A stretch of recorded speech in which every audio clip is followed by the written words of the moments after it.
What's up everyone, it's Cheption Mutai here. Welcome back to my YouTube channel where I share tips and expert advice on media, tech, freelance and business. In this video, I'm going to share with you how to build a software as an application app using AI for free. Stay tuned. Cheption Mutai, a legend in the making. Cheption, where the future is breaking. Come and join the journey, don't you miss a thing. The world's at his feet, hear the freedom ring. If you're new on this channel, like this video and subscribe to this YouTube channel. Also take time to visit my website on cheption.com to learn more. Now let's get right into today's video. In order to build a functional software as a service application, you must be able to think like a software engineer. This way, you will be able to build an app that has all the functions. But don't worry, you can improve it over time until the application is good. Planning is very important. Ask yourself the following questions. What is the app for? What problem is it going to solve? Who is going to use the application? Put yourself in the user's shoes. It is more even fun when you build an application that solves the problem you are having right now. These introspection questions will stimulate your thinking.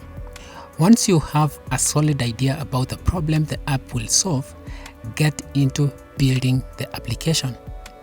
The first step to building your SaaS application or software as a service app is to write a prompt describing what you want the app to do. In this video, we will be building an application that we'll be using to manage our farm.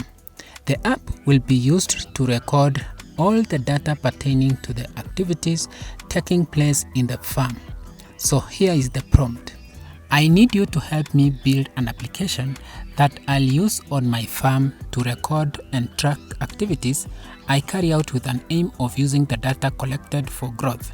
In my farm, I do tea, potato and fruit, tree tomatoes and sometimes cabbage farming. I also rear cattle, sheep and chicken.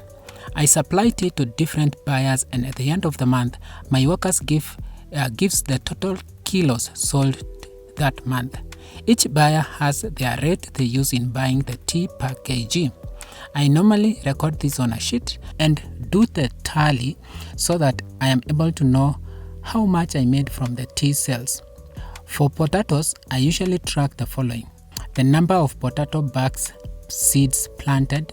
If purchased, I record the cost per bag of the seeds, the date I planted, the date rough weeding took place, the date in which it was sprayed to protect it from blight, the day it was molded, the number of fertilizer bags used during planting per acre, as well as top dressing and finally harvesting dates.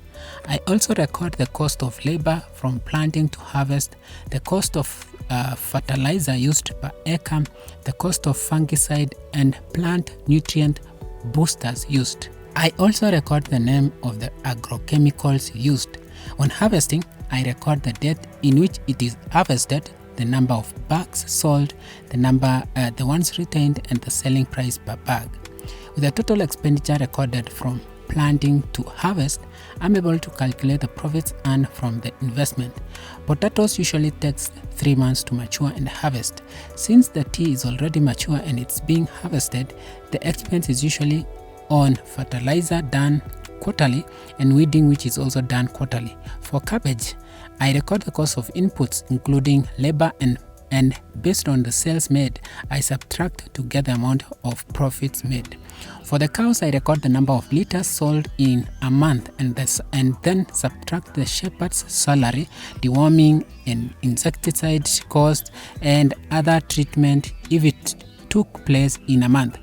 Out of the earnings, I'm able to know if it is profitable or not. I also sometimes harvest trees and sell and plant more in the farm. So the cost is usually labor to plant the trees and profits earned from the trees sales. Each time I cut down trees, I plant two. For chicken, expense is mainly on feeds and income is from sales of the same chicken and eggs if any is sold. For sheep, income is mainly from sale of sheep and wool. Every 2 to 3 months we do deworm, and we record the cost of the dewormers. Shearing is done once a year, sometimes after more than 1 year. Based on the details above, I want you to build an app for me to manage the farm. Make it possible for one to have as many farming activities as they can. The farmer can have potato farming split into sections based on the time it was planted for easy management. For example, Farm A, Farm B, Farm C also enable users to enter the size of the land for each farming activity except for animals and chicken, which depend on either feeds or paddocks. So this is our prompt. We are ready now to build the application. The next step is to open your browser and search for Google Firebase. Log in with your Gmail account, and on top here, click on Studio. This is where the magic happens. Let's now go back to where we wrote our prompt and copy it.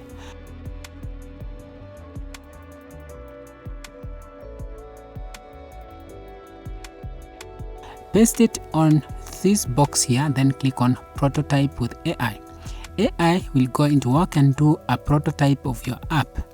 We will come back when it's done. So we are back, and here is what we have. We have the app blueprint here with the details of what the app will do. And below we have the style guidelines. You can customize the details by clicking on the customize button here. For example, I can change the app name here to Mkulima Pro and save it. Mkulima is a Swahili word for farmer. One thing to keep in mind is that this will be an AI-powered app. Below the blueprint, you will notice that it has an AI-powered crop recommendation tool. Now, let's move and prototype the app by clicking on the Prototype This App. Firebase will start building. It is using Gemini and GenKit AI to code the app. For programming and coding, it's using TypeScript, Next.js, and Tailwind CSS. This will take some time, so I'll pause this video and come back when it's ready. We are back again, and it seems the coding has encountered a runtime error. Before we fix the error, let's get the API key. You can auto-generate or get it from Google AI Studio. Click on Gemini API key link here. On the new window, click on Create an API key. On the pop-up window, enter the name of your key, which is your app, then select Create New Project. Once done, click on Create Key. Click on the key here and copy the key. Go back to your app and paste it here and click on Continue. From here, we can fix the error by clicking on Fix Error. And our error is fixed, and we have our application ready here for review and iterations. This is Mkulima Pro dashboard. We can view total crops, total livestock we keep, total income and net profit. We can also see recent activities in the farm, as well as view the total income versus expenses. It's looking amazing. The dashboard alone will give you an overview of what's happening in the farm. When I click on crop, I can see the crops I have in my farm, including the images of the crop in grid format. To add a new crop, I'll click on Add New Crop. Currently, the button is not working. I'll have that fixed in the next round. When I click on livestock, I can view the livestock I have. To add new livestock, I'll click on Add New Livestock.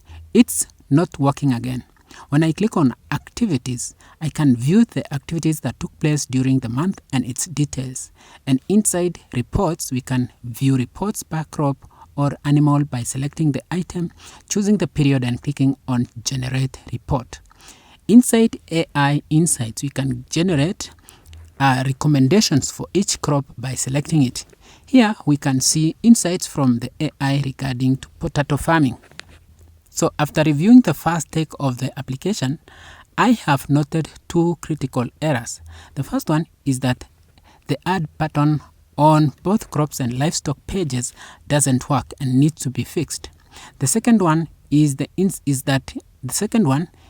inside the activity page. there is no option to add activity, so I need a button where I can add activity and its details accordingly. So we will type these problems in the chat box here and enter.